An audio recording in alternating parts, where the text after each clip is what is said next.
Well, we had some breaking news come out Tuesday afternoon as the Bills announced that they extended wide receiver Khalil Shakir to a new 4-year contract worth up to $60 million.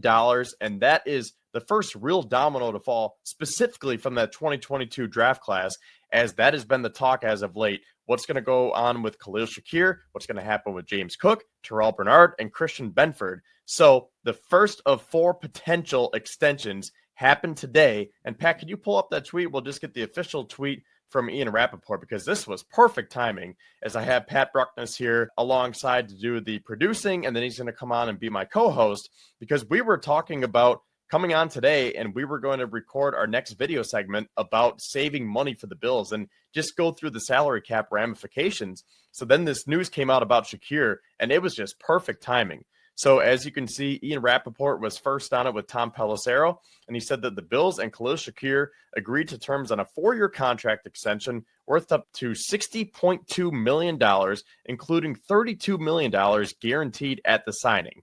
So I think objectively, this is just a great deal because Khalil Shakir has proved that he's one of the best slot receivers in the NFL. Now, a reminder that he was the 21st wide receiver drafted back in 2022, and now he is paid as the 23rd highest paid wide receiver based on average annual value. And that's only going to go down because with this next cycle, with the new league year, he'll probably be the 30th, if not 40th highest paid wide receiver, somewhere in that range when it's all said and done.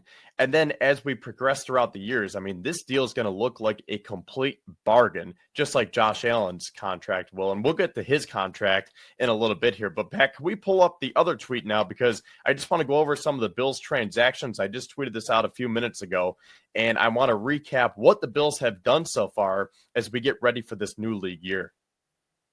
So in addition to extending Shakir, the Bills also re-signed Alec Anderson, as we mentioned last week. They did also re-sign Ryan Vandemark, and I kind of forgot about that one because it was a day after the Chiefs loss, and no one was really thinking about 2025. You were just kind of down in the dumps. You're like, come on, how do you lose again to the Chiefs? But that one did sneak in there. So the Bills' offensive line is back intact. Everyone is under contract, and that is great to see. And then since we came to you last week, the Bills made it official at the NFL Combine that they did hire Chris Tabor to be their special teams coordinator. Ryan Nielsen was hired to be the senior defensive assistant. Jason Rebrovich was hired to be the assistant defensive line coach. And Mike Pellegrino was hired to be the nickelbacks coach. And like I said, we're just getting started. So I think this is a very, very good start to the offseason for the Bills. And one last thing that I'll say before we bring Pat on is that Beane was asked at the Combine today whether he would trade his first-round pick again like he did in 2020. And he said, and I quote, "I'm a lot of things, but scared ain't one of them." And he said that he would not flinch if that means making his team better. So we alluded to this last week. Could the Bills go after a dominant pass rusher? Could they trade for Myles Garrett? Could they trade for Max Crosby? And another name that was thrown out there today is Jonathan Allen, a very, very good defensive tackle from Washington, as it was reported that the Commanders have given him the permission to seek a trade.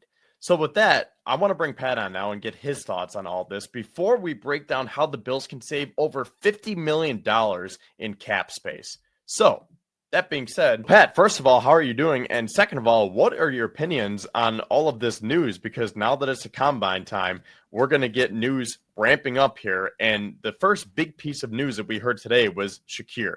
So I guess we'll start right there. What are your opinions on Khalil Shakir, the former 5th-round pick, getting a very, very nice extension?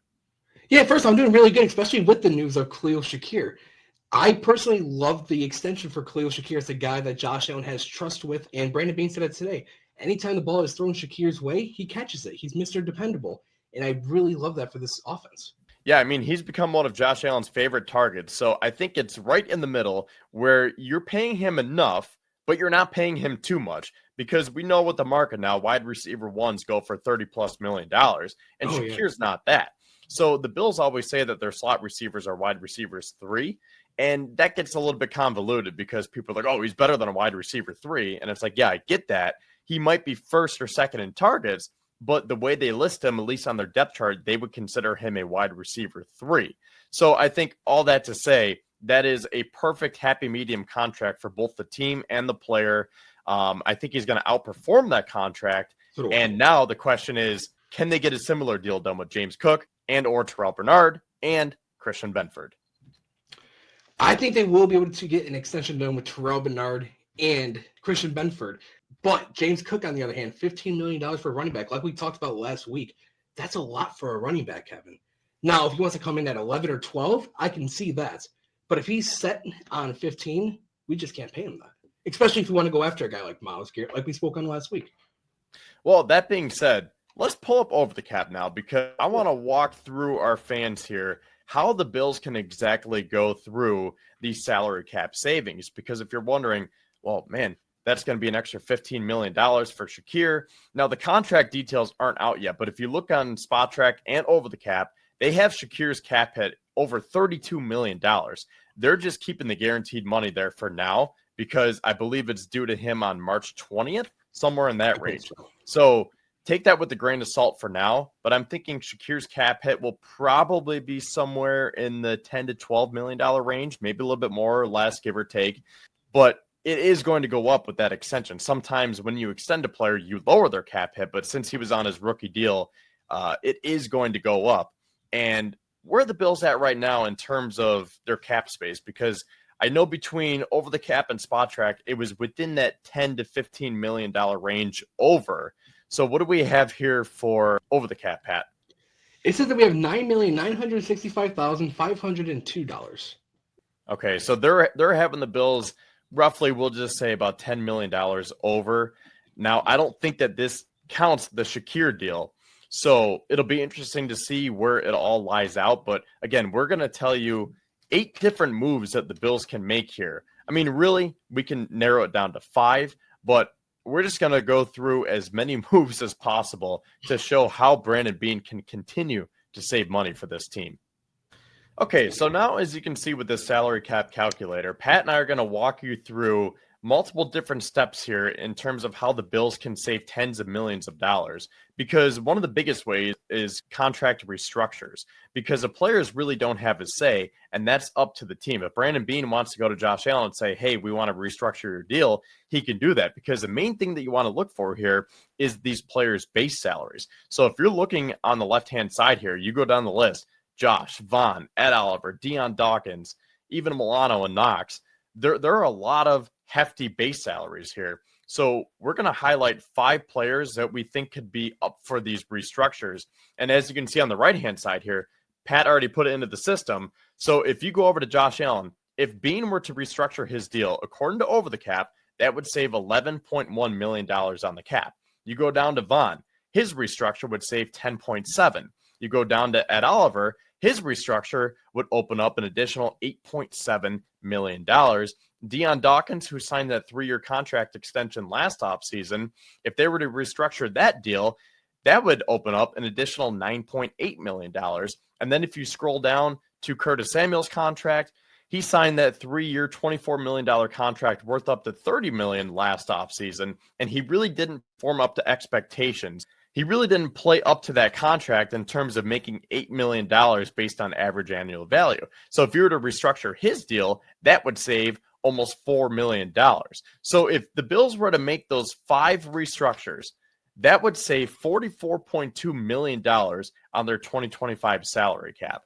So Pat, I mean, what are your thoughts here? Because it seems like it's very easy. Now, I guess the Bills could say in that case, well, you know, we don't want to keep messing with Josh's contract. We don't want to keep messing with Vaughn's contract. And maybe something more likely would be an extension for Josh Allen, because he's like the 15th highest paid quarterback now, because the market just keeps resetting. So maybe they'll say, hey, he's the MVP. He deserves more money. Let's just extend him rather than restructuring again. And then with Von Miller, maybe they'll say, let's just make him a post June 1st cut, because why don't you show us what happens if they were to cut Von Miller after June 1st? So that would be before June 1st. So that would save, we'll just say $8.4 million. Now, if it was after June 1st, that would be 17.4. So, I mean, they do have some options. They could just completely rip up that contract and say, let's start from scratch, maybe just give you a 1-year prove-it deal. Now, if you were to go to Josh, according to over the cap, what would an extension look like? So that would be 11.8. that would be an increase. I mean, not too much. It was 11.1 for the restructure, 11.8 for this extension. But the point is, there is some money to be had here with these players. And we didn't even look at Lionel's contract, Dawson Knox. I mean, these are players that could be up for those restructures as well. So, Pat, before we move on to some additional moves, what are your thoughts here? I mean, do you think these are feasible from Brandon Beane and his staff? Oh, yeah, I definitely believe so. And I believe with Von Miller, he does want to learn how to be a GM, and who better to learn from than Brandon Beane? There's not many GMs out there that are better. Now, if Von Miller wants to be a GM's best friend, he would do exactly what he did last year. I know that was extremely generous of him. Hopefully he can do it again and give this Bills team a chance to win a Super Bowl in the 2025-2026 season. Now with Josh Allen, I'm okay with, if it were to be a restructure, but at the same time you do want to extend him sooner than later. So I would be okay with either one of those as well. Yeah, that's a good point about Von, because he has made it known that he wants to learn under Beane's wing and say, like, hey, like I want to know how to become a general manager. This stuff intrigues me.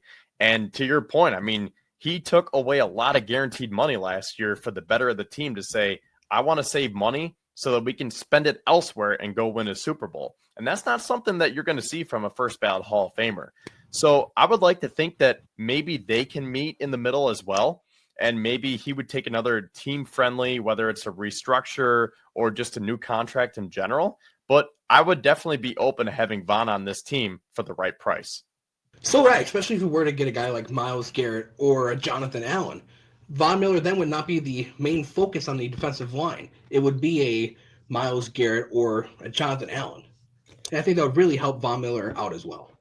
So let's talk about Myles Garrett for a sec, because we highlighted him a lot last week when we recorded, and I still want to highlight him because with that quote from Beane today, I mean, I think he really could swing for the fences this offseason. So let's talk about some of the ways that he can get there for a Myles Garrett, or like you said, Jonathan Allen. Now, I'm not sure about Jonathan Allen because his cap hit is about $22 million. Now, they can massage that a little bit. He is coming off that season-ending injury. He is 30 years old, going to be 31 next season. Myles Garrett's 29, so it's not that big of a difference. I think Jonathan Allen is a great player, but for the sake of this conversation, I want to go off of our points about Myles Garrett, because if the Bills were to trade for him before March 14th, it would cost them $19.7 million on their cap. So the new league year starts Wednesday, March 12th. March 14th is that Friday. So if the Bills were to make a deal before that Friday, that's when it's going to cost 19.7. It would go down to 14.8 if it's after March 14th. So if they make a Stephon Diggs type trade where it's early April gearing up towards the draft, you can save some money that way as well. And I think that's a little bit more feasible, because if you could just pay Myles Garrett less than $15 million on your cap, I mean, this is Myles Garrett we're talking about, a former defensive player of the year. So going off of that point about Myles Garrett, I mentioned last week how maybe Kyer Elam could be part of that trade, because right now I really don't think that he has a role with this team. I will say, though, with Mike Pellegrino coming over and the different disguise coverages and the different schemes, maybe the Bills will look to play more man coverage, because it looks like they're making it a point of emphasis to really address the defense. So I don't know if they're going to give up on Kyer just yet, but if they could trade him and save some money in the process, I think that would be the best of both worlds. Because, Pat, could you show us what happens if they were to trade Kyer Elam? So this would be before June 1st. Yep. And that would save about $2.6 million in cap space. But if they were to just outright cut him and say, you know what, we can't do this anymore, what happens? Nothing. So they have $4.4 million accrued in dead cap space, which we learned after last year, $31 million from Stephon Diggs. I mean, 4.4 is nothing. But for what it's worth, they would save nothing if they were to just cut him. So I think the most logical thing here is if you could find a trade partner and try to incorporate him in that Myles Garrett deal, maybe you can convince Cleveland and say, hey, we're giving you X amount of draft picks and this young corner who still potentially has some upside given the right system. Yeah, I mean, he is still only 24th, so there definitely still is room for improvement. Well, we did see what Brandon Beane said today about the cornerback room, talking about how Rasul Douglas is a free agent. He did mention that they do have Christian Benford, who is coming back, and they did mention Kyer Elam. So I do wonder, with all the new coaching staff moves, if, like you said, Kevin, with the Bills moving to more of a man philosophy, if they want to keep Kyrie Elam and give him a chance in more of his strength of a role. Yeah, I mean, because with Rasul Douglas being a free agent, Kyer is one of the only ones under contract. Now, they still have Jamarcus Ingram and obviously Benford, but they might not want to put another hole on their roster just because he tripped over his own feet in the AFC Championship game. And they know more about Kyer than we do. Right. And I know that he's shown some flashes. And again, if they were to just cut him and say, sorry, man, we can't do this anymore, they're not getting anything out of it other than him not being on the team. Now, as we move down the list here, I think another player that could be a cap casualty is Mitch Trubisky. Because if you remember at the end of the season, the Bills signed Mike White to a reserve/futures contract. And I think that Mike White is more than capable of being Josh Allen's backup. And really, he might even be better than Trubisky. Now, I know they like quarterbacks who know the system and they're friends with Josh, but Josh is a very friendly guy. He can make friends with anyone. So for that matter, Mike White can be his friend. So I think if you can save an additional $2.5 million from cutting Mitch Trubisky, right? If you want to just put that in there for us, Pat, make him a pre-June 1st cut. Let's see what happens. Yeah, so exactly $2.5 million that you would save on the cap. And that being said, if you go down two players, Sam Martin is under contract, but to my point about the reserve/futures contract, Jake Camarda was also signed to that same contract that Mike White was. So the Bills could say, hey, we're getting younger and cheaper at the punting position. If we were to get rid of the 35-year-old Martin, that would save an additional $1.9 million. And just like that, you're creating almost $4 or $5 million extra dollars.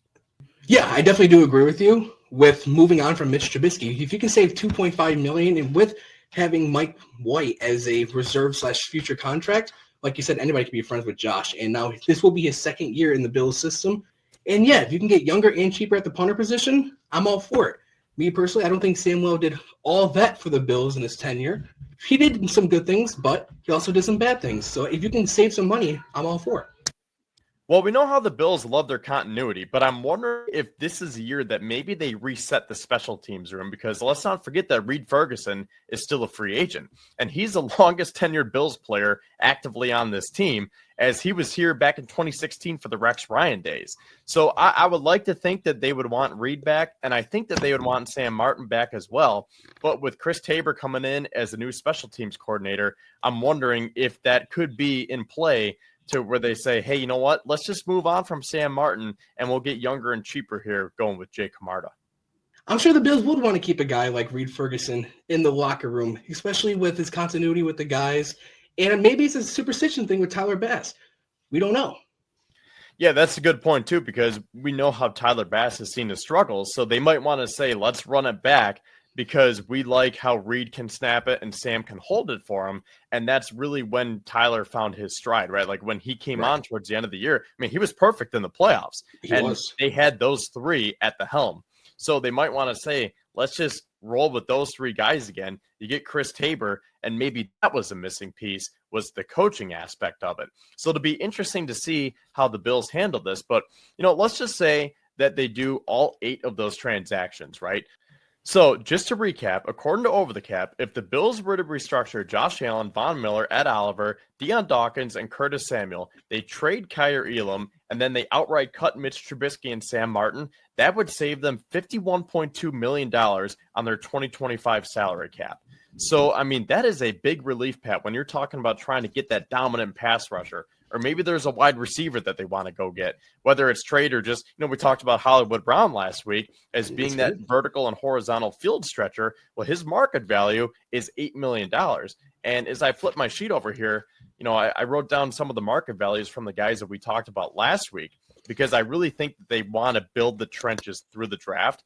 But a couple of really nice defensive tackles that we mentioned were Sebastian Joseph Day and Adam Butler. And Sebastian Joseph Day's market value is $4.5 million. Adam Butler is $2.9. I think Butler is going to end up getting more. So really, I'd probably flip those market values. But I think those could be some players to keep an eye out for here.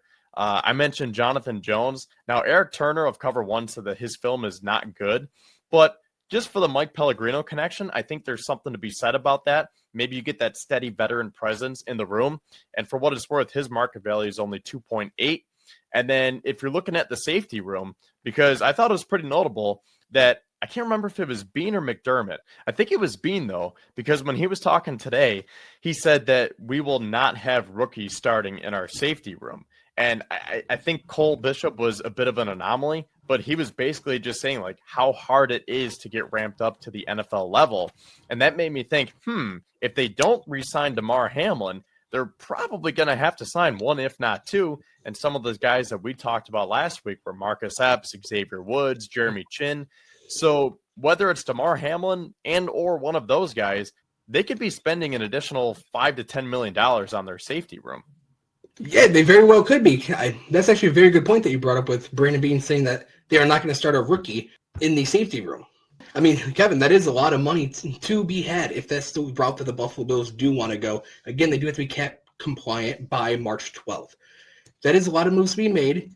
Maybe they do go out and get that big fish like a Myles Garrett or, like you said, a wide receiver, or who knows what they want to do. Jonathan Allen? I mean, as much as we're talking about a pass rusher, they really could trade for a defensive tackle. Maybe it's one of those where they weren't planning on Jonathan Allen being available, and now Beane hears that today, and he says, oh, I got to go make some additional moves because I want this guy on my team.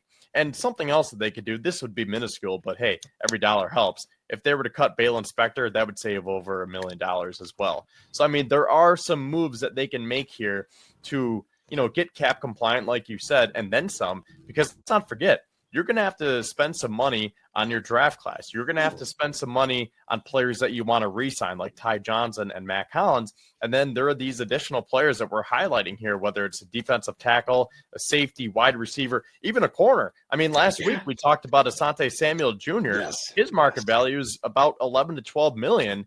So he's one of those players. He's coming into his second contract. You would like to think that he's peaking in his career. Right now, clearly the Bills don't have enough money, but if they make some of these moves that we've been discussing, then that is how they can get to an Asante Samuel Jr. and put him on the bookend with Christian Benford. Man, I would love to see Asante Samuel on this team with Christian Benford if the Bills do open up all this cap money. It would be nice to see Asante Samuel, who's 25, and Christian Benford, who's still only 24, pair together for the foreseeable future.